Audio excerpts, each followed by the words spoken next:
Olá, eu sou Patrícia Lins, psicanalista, e hoje nós vamos falar um pouco entre a relação do superego com a cultura. Freud aponta a cultura como responsável por uma espécie de forças da consciência, que acabam desencadeando tendências julgadoras e primitivas, que mais tarde irão desembocar num conceito chamado superego. O indivíduo apresenta tendências sexuais e precisa necessariamente respeitar tendências sociais em nome da civilidade.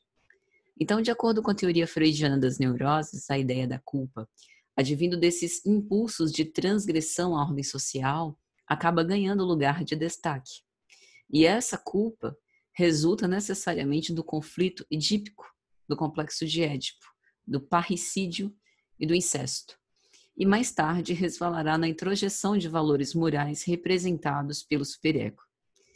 A função dessa moralidade é justamente proteger essa espécie de pacto civilizatório que foi selado e do qual depende a sobrevivência de todos os membros do laço social. Em outras palavras, é como se nascêssemos como feras enjauladas, e ao longo do tempo vamos estruturando o nosso ego à medida que somos mediados pelas relações familiares, sociais e, portanto, que estamos sob o olhar do outro. Então a cultura restringe a manifestação das nossas pulsões sexuais e de agressividade, posterga o nosso prazer em prol da ordem e da disciplina. A cultura é a forma que nós recorremos para proteger a nós mesmos da ameaça e do sofrimento, da nossa própria fragilidade, vulnerabilidade, mas, em contrapartida, estar submetido a ela, por si só, já geram outros tipos de sofrimento.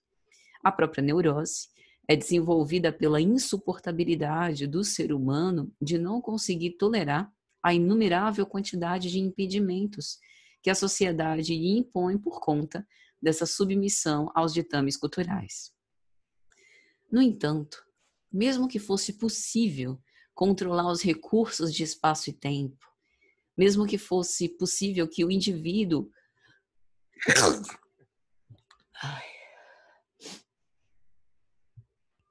pudesse gozar de uma irrestrita liberdade, provavelmente isso não o faria mais feliz.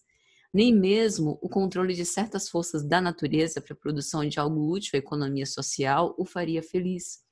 Afinal, em pleno século XXI, nós somos capazes de responder a seguinte pergunta: de que nos serve tanta tecnologia se não temos a menor noção do que fazer com ela para sermos menos ansiosos e deprimidos?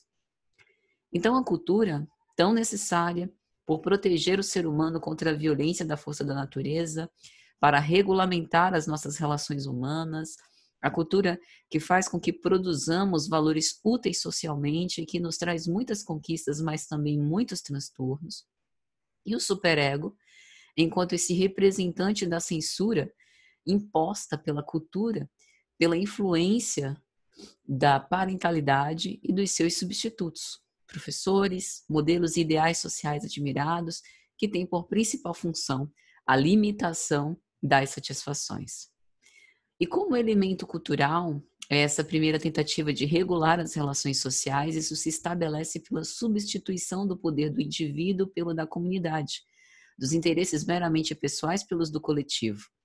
Para isso, necessariamente, os membros da comunidade precisam de algum modo limitar suas possibilidades de satisfação, encontrando barreiras, e isso passa pela ordem, pela disciplina e pela justiça. O resultado deve ser um direito para todos, em que cada um individualmente contribui com seus próprios sacrifícios pulsionais. Quando essa autoridade é interiorizada por meio da constituição do supereu ou do superego, é então formada a consciência moral do indivíduo e instaurada a consciência de culpa como herdeira do complexo de Édipo. Assim cria Freud. Diante do superego, nada pode ser escondido, nem sequer os nossos pensamentos. Mas não se trata apenas da existência de um superego cruel e severo, mas da sua força relativa e da sua esfera de influência sobre o sujeito. Esse superego, enquanto eco das vozes parentais, atormenta o eu com as sensações mais inquietantes de angústia e fica sempre à espreita para puni-lo, se portando quase sempre com severidade e desconfiança. Eu sou Patrícia Lins, psicanalista, e hoje nós fizemos uma abordagem sobre a relação entre o superego e a cultura. Te vejo na próxima. Se você gostou desse vídeo, curta, comente, compartilhe com quem você acha que pode gostar também. Já se inscreve no canal para não perder novos conteúdos. E até mais.